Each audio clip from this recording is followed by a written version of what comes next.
ଜମା ଖାଲି କେବଳ ଖାଲି ଏତିକି କହ ତୁ ଏବେ ଏଠୁ ଯିବୁ କେମିତି? ତୁ ମତେ ଯେମିତି ନେଇ ଚାଲ ତାହେଲେ ସେ ବିକ୍ରମ ମତେ ମାରିଦବ।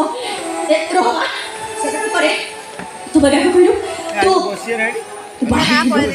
ତୋର ପିଲା ଥିଲା କଥା କହିଲୁ ଭାଇ ତୋର ସେଟା ପୁଅ ହେଇଛି ନା ଝିଅ ହେଇଛି କହ ଭାଇ ତୋର ସେଟା ପୁଅ ହେଇଛି ନା ଝିଅ ହେଇଛି? ନା ମତେ କିଛି ପଚାର ନା କିଛି କହିପାରିବିନି। କାହିଁକି କହିପାରିବୁନି ଯେ?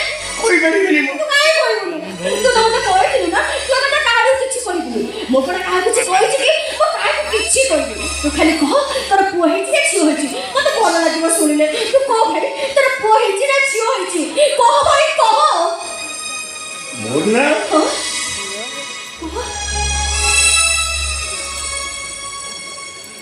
ମଲା ଛୁଆଟାଏ ଜନ୍ମ ହେଇଛି।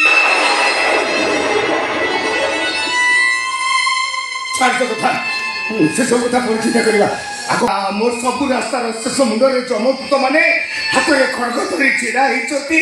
ଆଉ ସେମାନେ ଯଦି କୌଣସି ପ୍ରକାର ଜାଣିଯିବେ ଯେ ମୋ ସାଙ୍ଗରେ ତତେ ଘରୁ ମୁଁ ନେଇଯାଉଛି ବୋଲି ଛାଡ଼ିବେନି ଜମା ଛାଡ଼ିବେନି ସେମାନେ। ତୋ ସାଙ୍ଗରେ ମତେ ବି ସେମାନେ ମାରିବେ।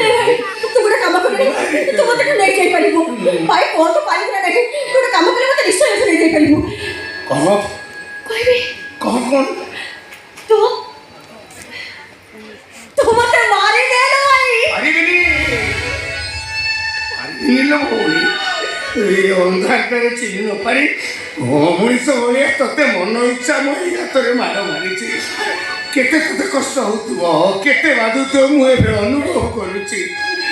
ସେଥିରେ ପୁଣି କହୁଛି ତତେ ମାରିବା ପାଇଁ ଏତେ ପାପକୁ ଧର୍ମ ଜମା ସହିବେନି ଲୋ। ଧର୍ମ ମତେ ସହିବନି ଜମା ସହିବନି। ତୁ ମତେ ମିଛି ମିଛି ମାରିଦେବୁ।